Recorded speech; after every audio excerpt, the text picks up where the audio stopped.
morning. Good morning, Gremlin. Good morning. Good morning. Welcome to day one of the Read-Eh-Thon. My voice is spectacular. We're gonna go on a hike this morning. That's what we're gonna do. And then I'm gonna come home and read. But first, health. What first? Breakfast and health. I'm gonna bite you. No, she's not.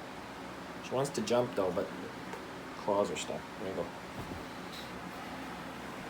Show people your butthole on the internet. If you're going to make an OnlyFans, get that money, girl. My sanity's me. My sanity's dark glisten. It's like a cold face. Those bones in my jaw don't have a flower sanity in me. Going after those Are you not cavity impressed? creeps, are you? Wanna be my girlfriend? Wanna be my girlfriend? Wanna be my girlfriend? Yeah. I'll be your girlfriend.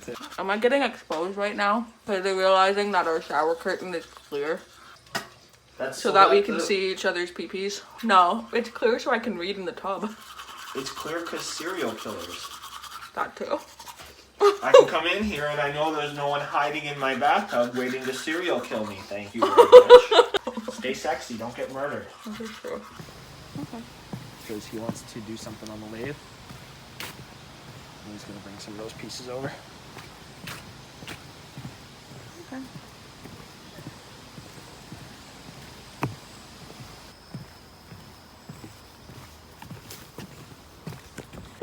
Well, I mean, you're wearing like shorts, a shirt, and a hat.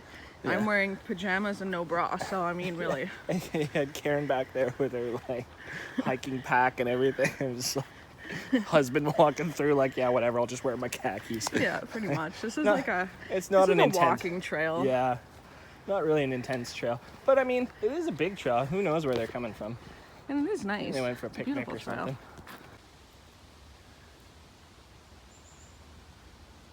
Mushrooms. Okay, I'm getting in my bugs. Okay, gotta go. Keep an eye out for froggies too. Remember you almost stepped on one last time. Yeah, we saw a snake last time too. Yeah. This is kind of cute.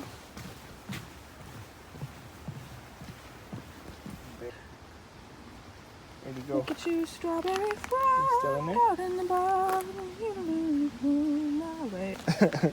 But it's really cute. I wonder if we see any more around here. So there's water bugs in here, like in Animal Crossing. Can you see them? They're like up on the... I don't know if you can see them. Look at this mushroom. Fungus. Spores.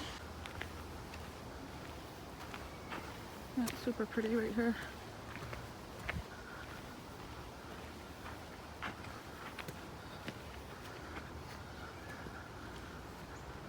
Trail is done. A lot of more people today. Yeah. It is a holiday though, so that makes sense. A lot more families and doggos, so it's a little bit more hard to socially distance on a trail. Now we're off to get breakfast, lunch, breakfast, and I want a bagel.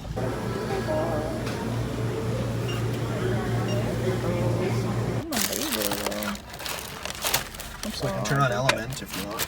I broke it. Delicious. Look at you, strawberry bee, you're swarming near me. Please get the fuck out of my car. Please. Look at you, strawberry, go. Hope your belly is full. Watch out, you're gonna get hit by a car.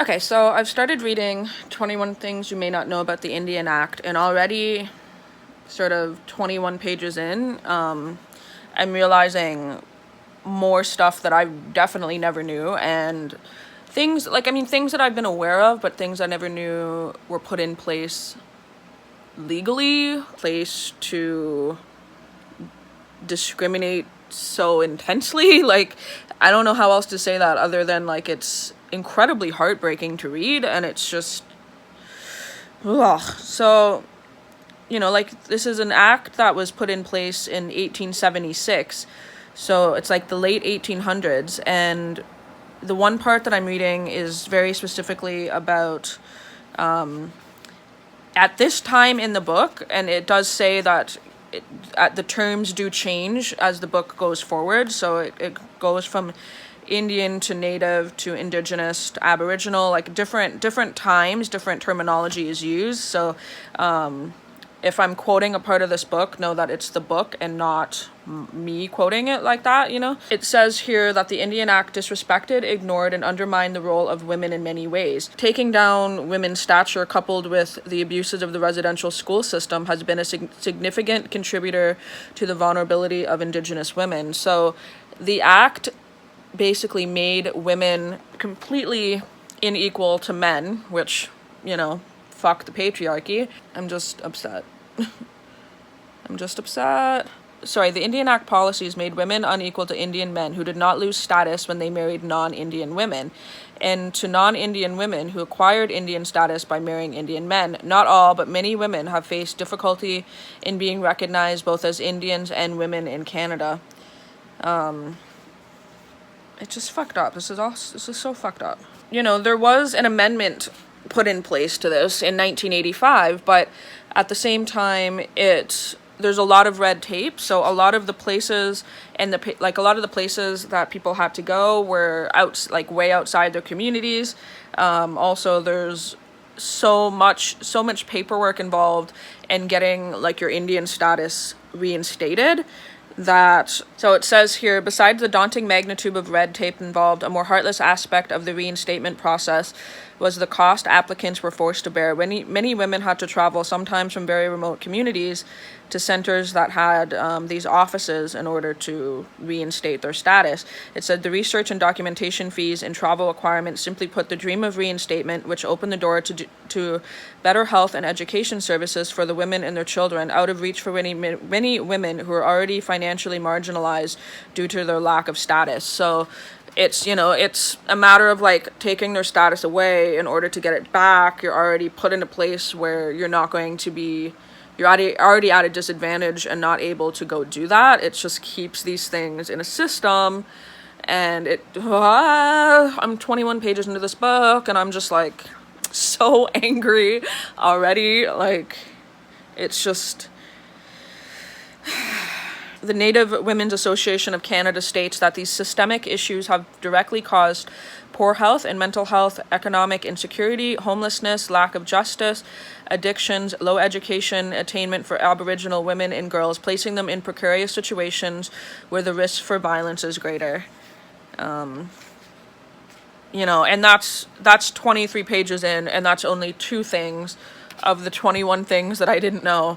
And I'm already very upset. Yeah, I might have to take a break from this book for a second. And I mean, I know that's so shitty, but it's just, it's very, very hard to read. And it's so gross, I guess, to feel like, people around you just don't have the same rights as you, period. Whatever that may be in whatever form. To just like, you think everyone's ignorant because they're like, oh, I got rights, and maybe these people have rights, and these people have rights, and saying, oh, not everyone has fucking rights. Like, what the fuck? And I know that I was aware of that, but not to this extent, and I think it's just, I don't know, I'm upset. Just the creation of reserves and what they were put in place for. This book is just further solidifying how much I hate white men. Just hate European white men so strongly. I'm reading this other page, and this is just gross to me. It says, it needs to be recognized that status Indians were not considered people according to Canadian laws and did not become people until the Indian Act was revised in 1951. 1951! Like, 1951. Can we just talk about that for a second? Like, 1951, and people weren't considered people. Like, I'm so mad reading this. The government comes in, moves Indian people to reserves, tells them, okay, yeah, you can grow crops here, realizing that a lot of those areas are not suitable for crops. And then, okay, well, because you can't grow crops here, we're going to reduce the size of the land you get. And any of the crops that you do grow, you can't sell. And oh yeah, you guys can't work together to buy materials or equipment to harvest your crops because, you know, the European idea of individualism as opposed to working together as a community. I'm just like...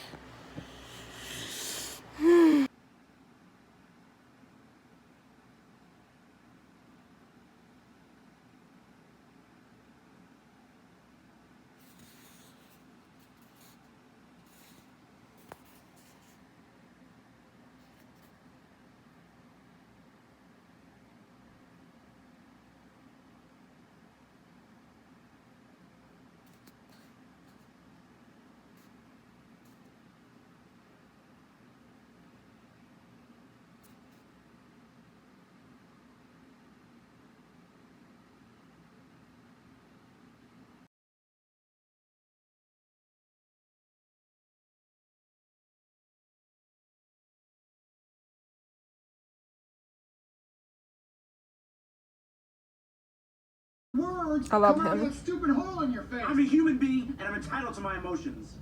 Are you crying? You wish I wouldn't, what, shame you over your painting job? Yeah. You wish I wouldn't highlight this for all of the world to see? Whatever. We have to paint over all the trim anyways. It's just so beautiful and Because just... the cat has fucking destroyed all the trim in this house. I mean, just such a flawless application, Yeah, well. you know? And get it done well, or I can get it done in a hurry. There's just one single roll of toilet paper on the couch. Very ominous. Much later in the evening now. It's like 11:30. I need to go and edit this vlog. But I just got off of Twitch where I've been designing a sim apartment, a starter sim apartment, which means it's under 20,000 simoleons. So if you guys want to take a look at what I have so far, I'll show you. So this is my starter sim apartment. She's very into crafting. And so tomorrow we're going to actually play nifty knitting, but she has a little knitting room and then her bedroom, a little kitchen and stuff. So yeah, this is what I'm working on so far. But yeah, definitely I would suggest picking this up. I'm gonna leave some links down below. I feel silly putting like a wiki link, but I feel like that might be a good place to start. I'll see what else I find tonight and put down below that I've been reading, but I think it's important, you know, maybe read the wiki article about the Indian Act, just know its effects, and also check out this book. If you're Canadian, I feel like it should be a mandatory thing to read, and then if you're American and you're curious or you want a better understanding of some things in Canada's past, I highly suggest this as well. Is a really hard read but interesting read. But yeah, that wraps up my day. I do hope everyone had a good day of reading. I hope maybe, you know, you learned something in your reading. If you've read more like, you know, lighthearted fiction, tell me what you read in the comments down below. I'd like to hear it. And yeah, I hope everyone had a good day and I'll talk to you guys tomorrow. Bye.